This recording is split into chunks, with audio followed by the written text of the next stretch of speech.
Hello, fellow fans. I'm Mark. United with me is my co-host, the Bat-tastic Bryan. What up, Bryan? Hey, everyone. Oh, man, such a good bat voice. Welcome, everyone, to the Batman UWF Light episode. Bryan and I will be discussing the recent release of The Batman. Last episode, though, if you want to check out our most recent United We fan, Bryan and I discussed our Winter Olympic movie Rushmore, such films as Cool Runnings, D2, The Mighty Ducks, Eddie the Eagle, and so many other fun ones. Now, ready the bat signal as Bryan and I charge into Gotham as United We fan starts now. The truth is, I am Iron Man. I solemnly swear that I am up to no good. What is going on? What are you doing? To infinity and beyond! This is the way. The flux capacitor. Was Star Wars the one with the little wizard boy? Chewie, we're home. Avengers! Assemble. Ah, chills. Literal chills. Hello, fellow fans, United We Fan Light. Thank you all for uniting with us as we talk about all things fandom. Please give us a rate or review wherever you listen so United We Fan can unite with more fans out there. UWF is partnered up with This Diz Life family. Lots of wonderful podcasts and live shows out there. Bryan, what do you got exciting? I know we got the Obi-Wan trailer as we were recording this the day of. So is Babu's going to be touching on that at all? Babu's Frickin' Podcast is returning this coming week, and we are going to be putting up the original trilogy against the prequel trilogy, against the sequel trilogy, what has the best, what has the worst. And that's going to be a lot of fun, but we will dive into what we found in the Obi-Wan Kenobi trailer, which is full of Inquisitors and dark, mysterious places and a young Luke Skywalker. And I cannot wait to watch that show. Should be on May the 4th, but it is on May the 25th. And then also on This Is Life, we are doing Earth's Mightiest Weirdos, where throughout the month of March, we are doing brackets of fun things within the MCU. This past week, we talked about Stan Lee cameos throughout the MCU, and the winner was Tony Stank from Captain America: Civil War. But it was a fun one. The next bracket, we are doing a Women's History Month one, so we're gonna do female characters. We're also trying to come up with branching out of the MCU and doing bad comic book movies. So that's going to be fun. So lots happening on Earth's Mightiest Weirdos every Monday night at 8:30 on YouTube, and Babu's Frickin' Podcast anywhere you find your podcast, with live streams on Sunday nights when Obi-Wan Kenobi starts. As someone who thoroughly enjoys Batman and Robin, Ben Affleck's Daredevil, Thomas Jane's Punisher, such bad comic book movies, I hope you consider me, Bryan. But I also have a hot take for your prequels, sequels, and whatever else Star Wars one. You ready for it? All right, this is not my official UWF Light hot take, but this is a bonus one. If I am going for best all-around listen of the 9 John Williams Luke Skywalker soundtracks, I think the best and my favorite to listen to is Episode 3, Revenge of the Sith.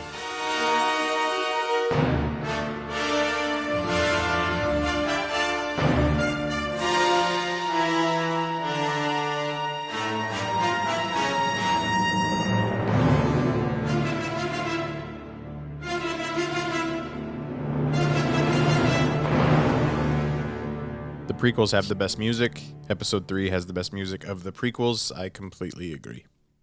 Wow. All right. All that, check it out on This Diz Life family, Babu's Frickin' Podcast, and Earth's Mightiest Weirdo. Check them out live. If you ever want to interact with the weirdos and the Babus, it's fun stuff, and it's a great time all around. In world news, we're going to stick with the world of DC as... You know, I just feel like it's every day when movie dates get pushed back, moved up, changed, titles get moved around. So that's why just get excited, but don't get too excited. DC has moved up and pushed back and all that jazz. Bryan, we're getting now the League of Super Pets, July 29th, 2022. And we're also getting Black Adam with The Rock on October 21st, 2022. And then to close the year out, we're getting Shazam 2 on December 16th, 2022. The casualties of this schedule change were Aquaman is pushed back to March 17th of 2023, and The Flash was pushed back to June 23rd, 2023. Bryan, I know you're a big Shazam fan, so are you happy that you're getting that one sooner rather than later? Would you have rather have gotten the other two this year? Any thoughts on this? Yeah, you just broke that news to me that Shazam was actually moved up. I didn't realize that. I mean, before the Batman, and it came out a couple weeks ago. I understand there's a lot of moving parts in creating these trailers and stuff like that, but it's kind of egg on the face for DC by they have their first theatrical release in quite a long time. We get this massive trailer of how great 2022 is going to be for these 4 films coming out this year, and then 2 of them get moved a week after we see this trailer before the Batman. Like, it just, I feel like you could have stopped those wheels in motion if you knew that this was a possibility. Regardless, it is what it is. I am excited Shazam 2 got moved up. I like Shazam 1 a lot. It's my favorite DC film. That being said, if you need more time to finish The Flash, I get it from a storyline standpoint. And I mean, Aquaman needs a ton of special effects works, visual effects. I understand it, but just make the decision a week earlier before you tell us all that it's coming right ahead of your first theatrical release since Wonder Woman 84, which wasn't only theatrical anyway. Yeah. Yeah, I did think that was funny. When I go see the Batman again, I'm curious to see if they've taken that off or if they're just going to let it ride. I hope it's still there. I know. I hope so too. I will admit, I did watch some new clips from Black Adam that has me more excited. Shazam 2 is going to be a great time. From what I've seen of Aquaman 2, I wasn't jumping at the bits, and I'm an Aquaman fan. The Flash is going to be huge and epic. I guess I don't know if they're just trying to separate it from the multiverse of madness to give all this like interverse space from each other. But we also need to remember this was just announced. Bryan, did you see who the voice of Bat Dog is going to be in Super Pets? Yeah, but I thought we already knew this.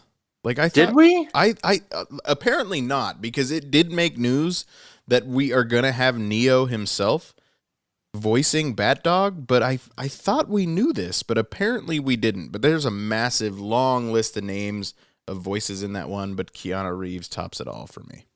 Wait a minute. When you think Keanu Reeves, your first thought is Neo? Shouldn't it be? We need to do a Keanu Reeves episode. What do you think of? Duke Kaboom? No, that's pretty fun. I think I maybe think of Shane Falco? Ted Theodore Logan. Shane Falco is pretty good. Yeah, I mean, or what? Johnny Utah. Yeah, Johnny Utah, Point Break. I mean, that'd be the only other one I would go with, but I feel like Neo's the correct answer. Oh man, we're not going to get on a sidebar about the Matrix 4 and it was that. Bad. It was so bad. Oh man. Yeah, sorry. And last and not least, in world news, I'm 9 out of 10 for Best Picture nominees. So I'm making my way, driving fast. Why do I always go into that song? So I'm just missing Licorice Pizza. I'm not in a hurry to go see it. That's the one I'm missing. So far, I love West Side Story. I love Coda. And Belfast. Oh my gosh, how did I forget Belfast? I was like, why am I blanking on Belfast? Yes, Belfast. I love that. Drive My Car, for all of you viewers out there, I was caught off guard. It is a 3-hour movie, and I know we're talking about a movie that's almost 3 hours. It's in several languages. So give it a chance.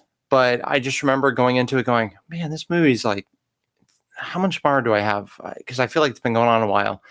And it's 3 hours. It's a good movie, but Drive My Car is a commitment. So, you know, if they drove the car for 3 hours, you could just call it a 3-hour tour.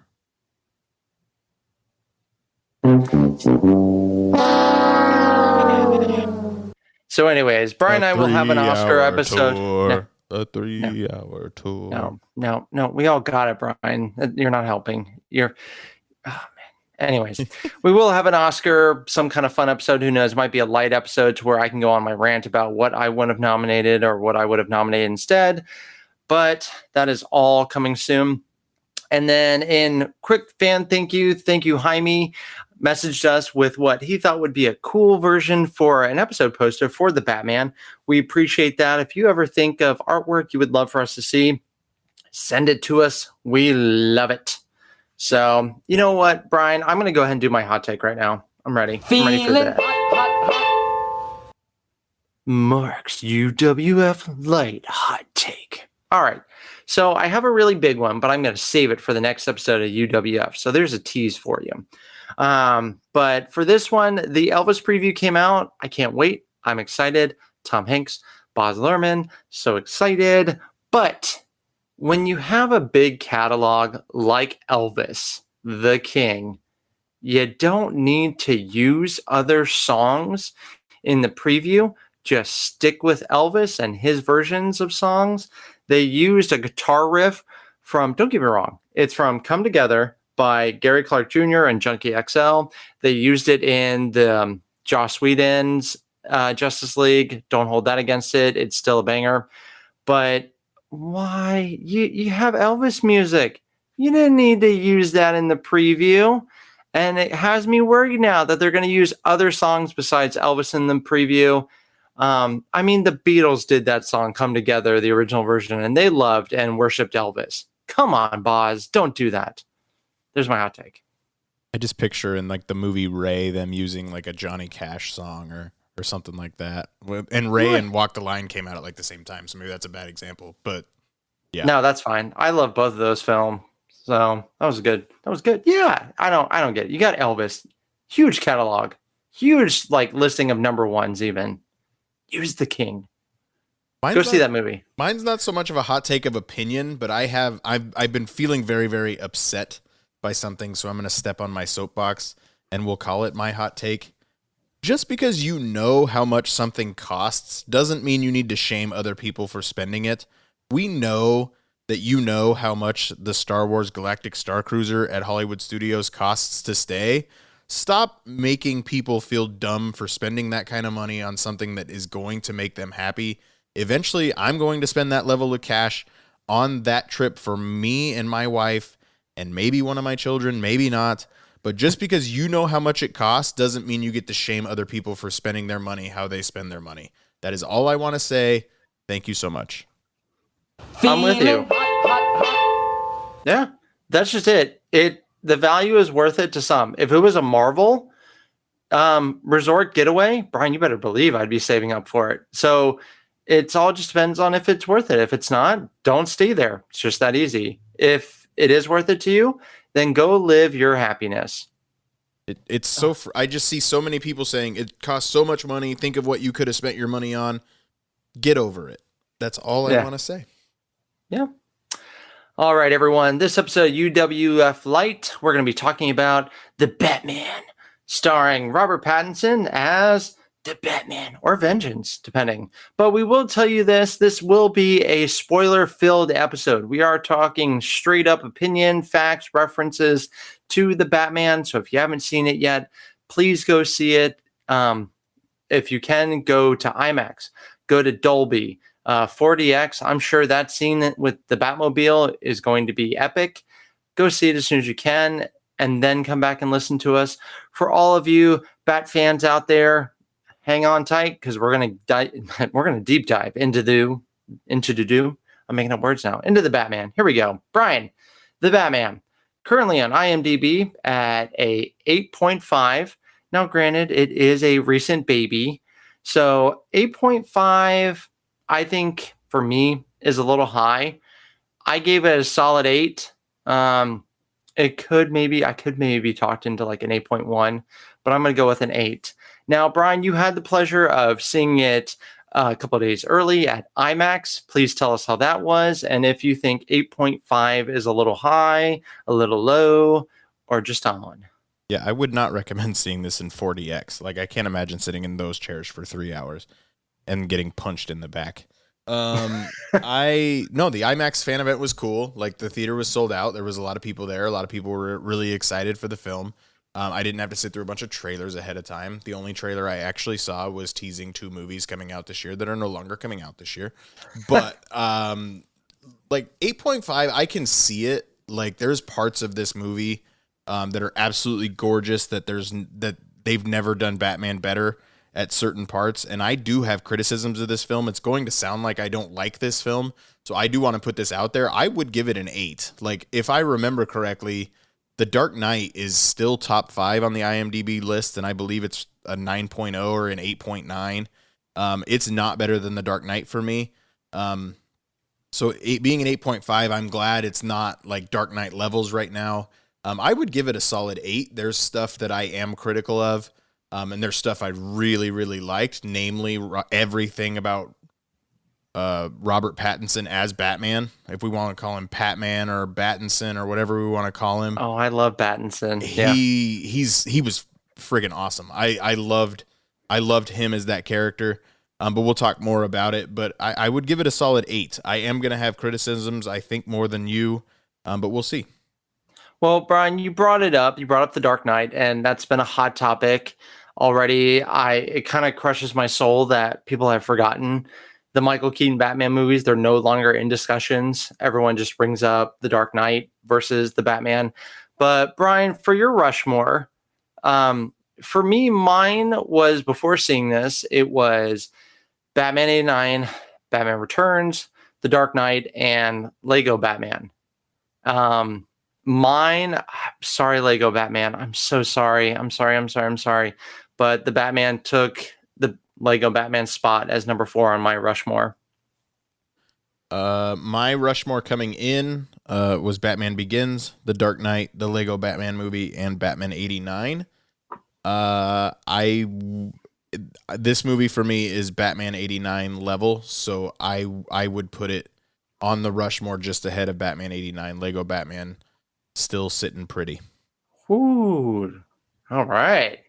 There it is. But I would put this in my Rushmore of Batman films. Batman Returns, I would absolutely not. Well, Brian, you can be wrong from time to time. That's fine. So coming, shots fired, right? Coming from Matt Reeves, who saw Ben Affleck's Batman script and said, hey, if you're bringing me on to do this, I want to do my own, which I think was the right thing to do, because Ben Affleck's Batman script wouldn't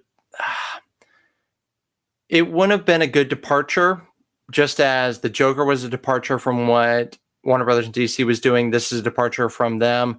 I feel like Ben Affleck's Batman would have just been kind of going with that formula where they didn't really know what they wanted. So we get Matt Reeves, who's done a couple of the Planet of the Apes movies and Cloverfield, as well as, let's not forget, he did several episodes of Felicity. Oh, of course. Does anybody even remember that on the WB? I simply remember Felicity coming on after, like, you fall asleep while the NBA on TNT is on, and then you wake up at 3 a.m. and Felicity is followed by an episode of Charmed, and just back and forth. Dawson's Creek, yeah. So Matt Reeves. Maybe we should do a WB episode. Anyways, Matt Reeves, I think he was the perfect director for this. The whole time I'm watching it, and when I left it, I felt like I was actually watching a movie version of a Batman graphic novel. Think Frank Miller. It's straight from the pages. And we actually got a Batman who is a detective. The other Batmans, you didn't really get that feeling. He's known as the world's greatest detective. But did we see that? Not really. In this one, we actually got to see him detecting. I feel like he definitely shops at Hot Topic a little bit. They went heavy with that comb over haircut. And I know I've seen some fan-made previews or clips where they put My Chemical Romance on it. That works pretty well. But actually, speaking of songs, Brian, we got recently in comic book movies, Nirvana is popular. Black Widow did it, and the Batman did it. Who do you think used? Now, granted, the one for Black Widow was a cover version. No shame in that. Still a good song. This one, we went straight for it with Nirvana. Brian, which version did you think was more effective? That Smells Like Teen Spirit cover version in Black Widow has found its way onto my playlist, and I've listened to it a lot. I like the effective use of it. They were both used very, very effectively. I can't necessarily pick one, but if I had to, I really like that cover version and the different take on it, so I would go Black Widow. I think I would too. I just remember that one having a bigger impact on me. Don't get me wrong. Like the use of it for the Batman was good stuff, but the one in Black Widow, it caught me off guard. And then you had the montage, the training montage. Gotta have a montage. Was I good. would not have said no to Welcome to the Black Parade from My Chemical Romance. I thought that would have been fun.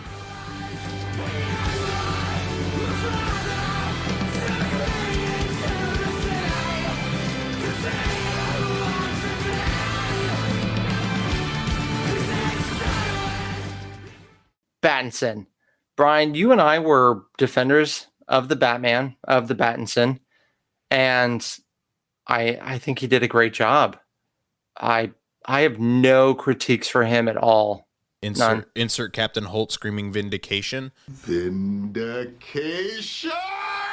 You and I were both vindicated for this, because we said at least wait to see what it looks like. His costume was awesome. Everything about Pattinson really, really worked for me. I didn't love the Bruce Wayne stuff, especially the part where he put the sunglasses on in the house. I thought that was overly silly. But there was really only 2 Bruce Wayne scenes, and they were still basically Batman scenes. The scene at the funeral, and then the scene when he goes into the club as Bruce Wayne. They were still basically Batman scenes. So overall, it worked for me. I just feel like if you're trying to be a billionaire playboy, you have a little bit of a better haircut, but it was fine for me. But the Batman stuff was as good as anything we've gotten, in my opinion.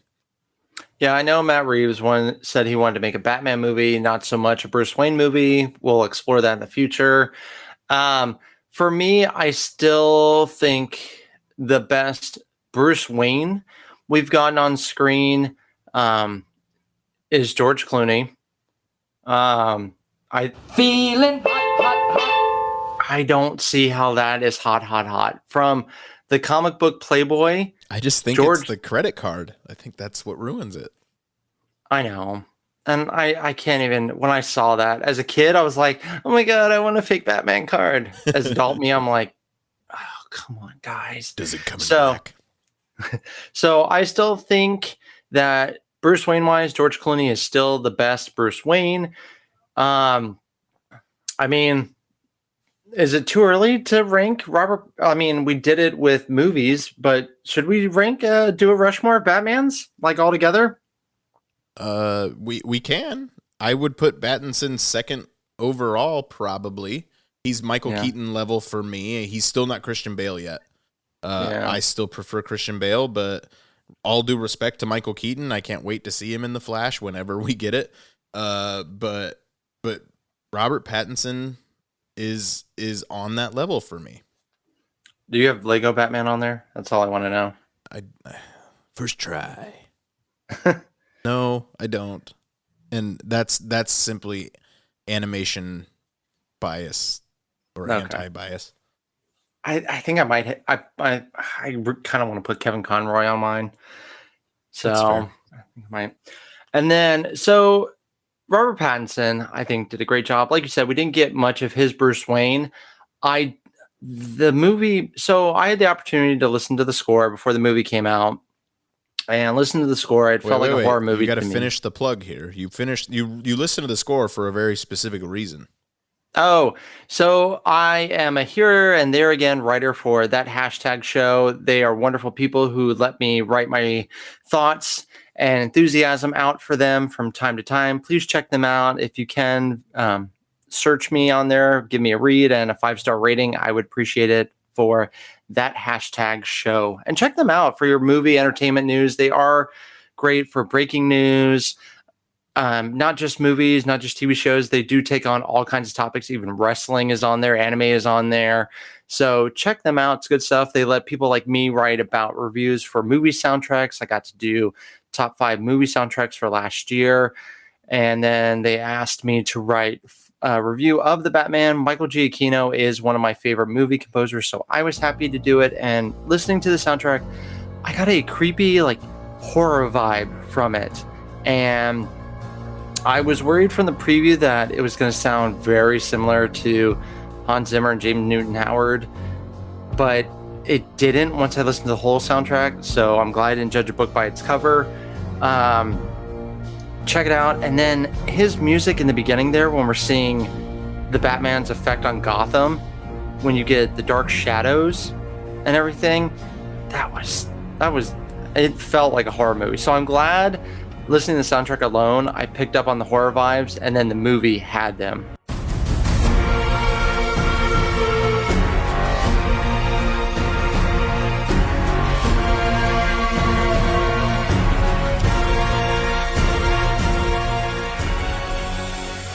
The bat signal being like just the threatening thing, just looming over the city itself. Like, I thought that was really cool because we saw 3 different like thugs basically see it, and only one of them ends up getting confronted by the Batman. I really liked it, but Feeling hot. I was not blown away by the Giacchino score.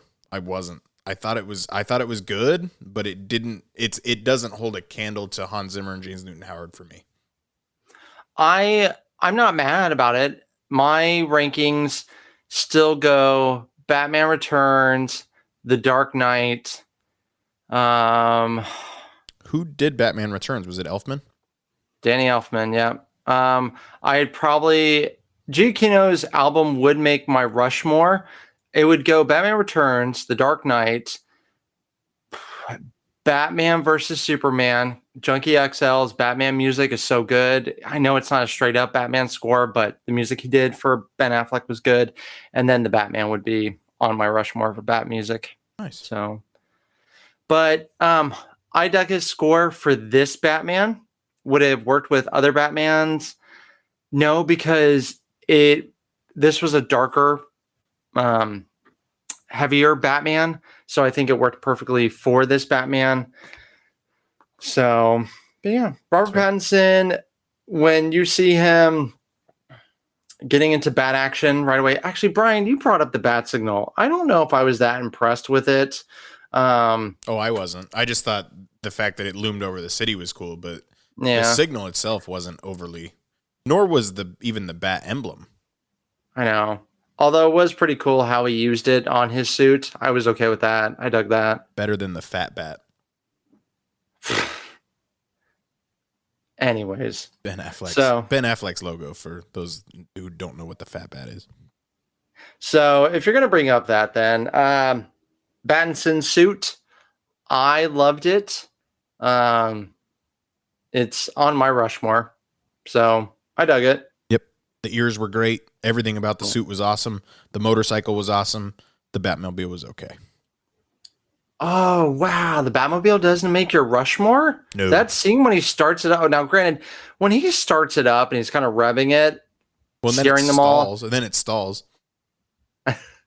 I was just like, poor guy. We've all been there. But my Rushmore for Batmobiles, it's the Adam West 166 Batmobile, then Tim Burton's Batmobile, then George Clooney's Batmobile, hot take, I don't care, and then Pattinson's. That's my number 4. The Tumbler is number 1, and you left that off of your Rushmore. It's not even my number 5. Dude, I love the Tumbler. We will agree to disagree and just move right along. So we also got a new Catwoman in this, Zoe Kravitz, who she's getting a bigger chance to shine. I'm glad because her role in Fantastic Beasts was shortchanged. And so this role, we actually got a chance to see her act, kick butt, do so many roles. I think she is second to Michelle Pfeiffer. And I'm sorry, Anne Hathaway. I don't think she fully understood what she wanted to do with her Selena Kyle. And then Halle Berry's, I'm not blaming her. It was the direction the director wanted, but oh God, Zoe Kravitz, thank you for bringing a new, fresh take on Catwoman, Selena Kyle. I loved it. It was good. She was good. Everything about her was good, but the story didn't need her. We could have told the exact same movie without that character existing, with the exception of the one voicemail that we got. That's one of my bigger complaints with the film. And we'll talk a little bit more about this when we get to more talking. I think that this film had outstanding villains top to bottom. I think Falcone. I'm going Falcone because it's Falcone to me. But John Turturro as Falcone was great, and then the twist of Selena Kyle being his daughter was really interesting. I think that added to it a little bit. I think it at least gave her a reason to be part of the film, because throughout the film I'm wondering why she's there. I think the stuff that we got with her was interesting, but I think you could have told the entire film without her existence.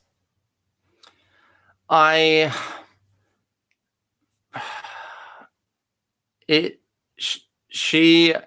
contributions, God, how do I want to phrase this? She was good. Don't get me wrong. Everything she did was good. I just don't think it was necessary. I think she was a benefit to the story, benefit to Pattinson. Could you have written the story without her? Absolutely. Like, you could have had somebody else tip Batman to who the girl was. You didn't need to have it Selena Kyle. Did she need to be his daughter? No, you could have done without that and just had him be just a miserable, like, douchey person. So I see that. It bettered the story, but it wasn't vital to the story. I can't argue with that. So, and then we got Jeffrey Wright, the always amazing Jeffrey Wright, as our new Lieutenant James Gordon. And all due respect to J.K. Simmons, who didn't really get much of a shot to play Gordon, I really like Jeffrey Wright's version of it. I think him and Gary Oldman's Alfreds could have been friends. I see a lot of similarities between them. Jim Gordon's not Alfred's.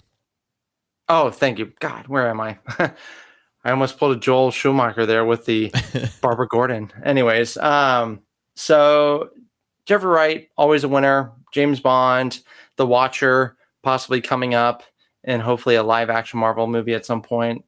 As much James Wright or Jeffrey Wright I can get, I'll take it. Yeah, Bernard in Westworld and Beatty in the Hunger Games as well. I love Jeffrey Wright. I thought he was great as Jim Gordon. Still, I mean, I would go Gary Oldman, but I definitely want to. If you told me the next Batman film I could have either one of them as Jim Gordon, I would pick Jeffrey Wright. I think the relationship that he and Batman had was built upon mutual respect more so than we've gotten in any previous Batman film. He trusted Batman to be that detective. We finally saw Batman as the smartest man in the room, which was a lot of fun. And the line of Gordon saying, he's wearing gloves. It's fine. It's fine. It's fine. So let's see. If we're going down the list of cast, we got Colin Farrell as the Penguin. It's just announced that he will get an HBO series. I'll be curious to see how it goes. Do we need it? I mean, I trust them to give us something to make it worth us needing it.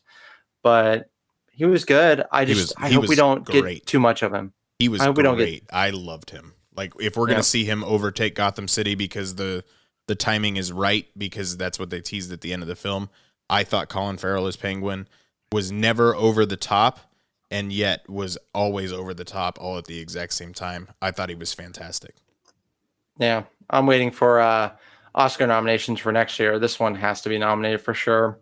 So you mentioned Carmen Falcone to Bryan. John Turturro, always amazing, always great. Very sneaky, sir. Very sneaky. He was good. I liked him better than Tom Wilkinson from Batman Begins. I felt like he was trying to be like every other gangster, but John Turturro, he nailed it. Yeah. I'm kind of sad that we won't get more of him, to be honest. Yeah, he's dead. Andy Serkis is Alfred. You left out a massive villain. No, I'm coming back to it. Okay. I'm coming back to it. Don't you dare shame me like that. I wasn't shaming you. I was confused. I'm coming back to it. I'm saving the big one for the end because I know you and I are going to talk a lot about it. Okay. All right. Andy Serkis, Alfred. I was a little upset how mean Battinson was to him, but yeah, he was good. He didn't have any show-stopping scenes, say like Michael Caine did, but maybe we're just gonna get that in future ones. That's also not necessarily his strong suit. Like, I don't know if I'm here for an emotionally teary speech from Andy Serkis. I failed you, Bryan. I have failed you. Yeah, that wouldn't work coming from Andy Serkis because the guy could beat the living crap out of me at any point that he wanted to. I thought they were gonna have the guts to kill Alfred. I really did. I did. So I bought it. I bought it, and now I get why they didn't. And looking back on it, I feel silly for believing it, but I really thought they were gonna have the guts to kill Alfred. Yeah. I wouldn't have been mad. I would have been like, good for you, really shaking it up. Don't read other people's mail, children. There you go. All right, Bryan. I guess we can talk about the Riddler. He's not wearing a green leotard spandex, throwing bat bombs, has bad orangish red dye, and frolicking and skipping all over the place like we got in Batman 66 or Batman Forever. But Paul Dano definitely brought his interpretation of the Riddler, and So very different. They did name drop him. His name was not Edward Nygma, was it? No, well, they went through his wall and they were like, which one of these are you? And he goes, you figure it out. Okay. Because they did say he was like, like they went through, they had figured him out, and they didn't say Nygma, and I was kind of surprised. I thought he was great. To me, and this is part of my criticism of the film, where the way the story is told is everything was super slow and dramatic. So when you want something to be dramatic, it's not, because it matches the pace as the rest of the film. That's where I thought the film could have been tightened up and didn't earn its 3-hour runtime for me. But the scene that I would never change anything of is when you think he's figured out that Bruce is Batman, and he talks for 2 minutes about Bruce Wayne, and then he ends it with, we almost had him, but we got everybody else. Just the air gets let out of the room at that point. That scene, claps to Paul Dano, absolutely fantastic. And the way that Robert Pattinson told a story with his eyeballs alone by not saying any words whatsoever, I thought that scene was the best scene in the entire film. I need people to hopefully start giving Robert Pattinson credit for his acting. Forget about Twilight. He's done other stuff. Watch his other stuff. The guy can act. But yes, I was one of the many people holding their breath during that scene. I was going to be a little disappointed that, oh, great, once again, we have another Batman's identity revealed very early on. Great. Okay.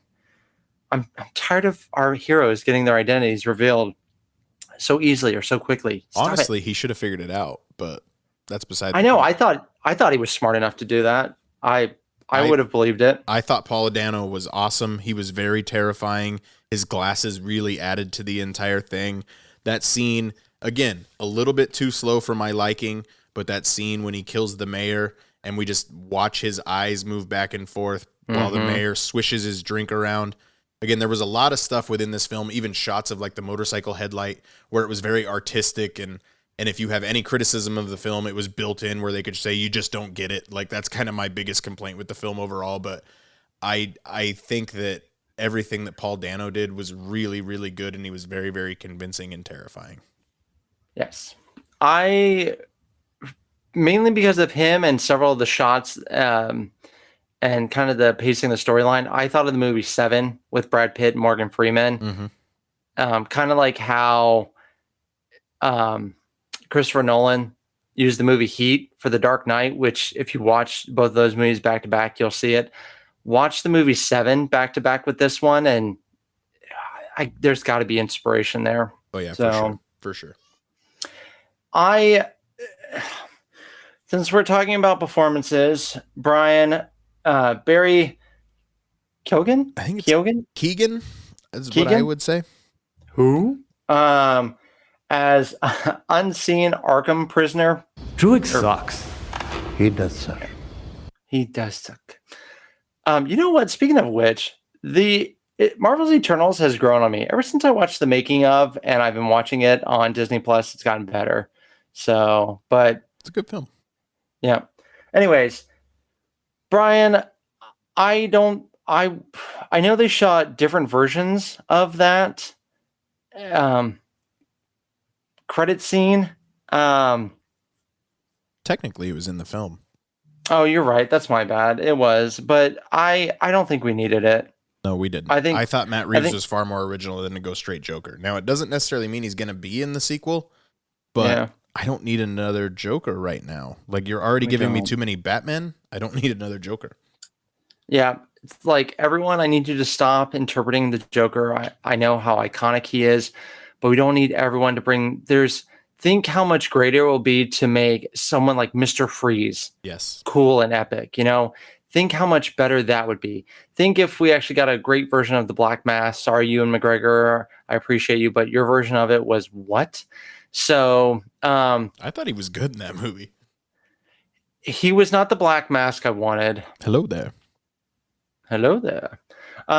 So when we kind of start to pan over and then we see him and then they do the laugh, I'm like, please don't be the Joker. Oh, okay, he's laughing. God, seriously?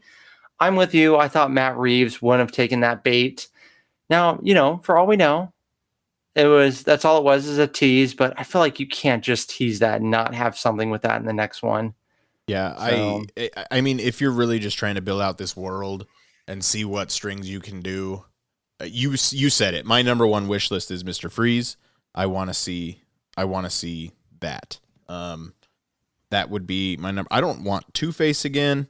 I thought this take on the Riddler was great. I would much rather go Freeze or Poison Ivy. Those are the two characters would be my top of my wish list for the next one.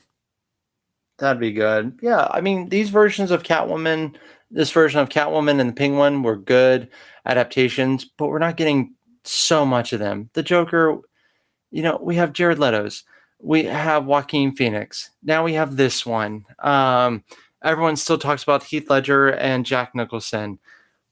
We got it. Even the Gotham series had a Joker. We get it. There was a reason that everyone was so happy when I'm just picturing Zach Defoe. Galifianakis from Lego Batman just crying. Just you don't want me? Sorry. Actually, you know what? I really love his Joker. So shout out to him. But there's a reason everyone was so excited for Willem Dafoe coming back in Spider-Man No Way Home is because we only have one other Green Goblin. It was not good. But that's just it. Not many people talk about it, so we don't have it too much of it. Let the Joker breathe a little bit before you bring on more. That's all I'm saying. Yep, I thought he was going to be more original than that. I was a little bit bummed. I mean, it is what it is. I really want to punch Barry Keoghan, whatever his name is, in the face. So if he's the Joker, it makes it that much easier. But regardless, yeah. Pacing wise, it is 3 hours. It doesn't feel. I wasn't looking at my watch at any point, but I feel like I could have trimmed 15 minutes. I think I could have trimmed some here and there. I could have trimmed 30, 45 even. Like, I just think everything moved too slow. I thought it was cool when he walked slow. I didn't think it was great that it took 14 minutes for him to get off a motorcycle. It's almost like a Michael Bay movie where we have to have 10 different angles of getting on and off a bike. Pretty much. Ouch. I just compared Matt Reeves to Michael Bay. I'm so sorry. Again, lots of criticism. I enjoyed it. I don't think it's a 3-hour worthy movie, but it will be on HBO Max in the middle of April. They're doing a 45-day thing when it's going to hit HBO Max. So I think it's April 15th, I want to say. I'll watch it on HBO Max. I don't think I'll venture back out to the theater to catch it again. I want to catch it one more time in theaters. I think this is a movie that benefits from a movie theater experience. So if you can, please go see it in a movie theater at least once. Like I said, Dolby or IMAX, maybe not 4DX. It's going to be a thrill ride if you go see this movie in 4DX. Well, Bat fans, that concludes this episode of UWF Light, the Batman. We thank you, fellow fans, for uniting with us. For those listeners who want to get in touch with the show, please do so. We appreciate hearing from you all. Bryan, tell our listeners how they can message the show and stay up to date on everything UWF. You can find us on Facebook at United We Fan the Podcast, part of This Diz Life group on Facebook, as well as on YouTube at Earth's Mightiest Weirdos and Babu's Freaking Podcast, talking Marvel and Star Wars, and of course on Instagram at UnitedWeFan_podcast. Yeah, check us out on Twitter. United We Fan is on Twitter. We do daily reviews, Bryan and I both. So if you want to know our thoughts right away, check us out on Twitter. Thank you again, and listen to us wherever you check out your podcasts. Till we unite again, fans, never forget your thumb drive. You can't spend the rest of your life alone, dressed in black, listening to angry music and staying up all night. Yes, I can, because I'm Batman.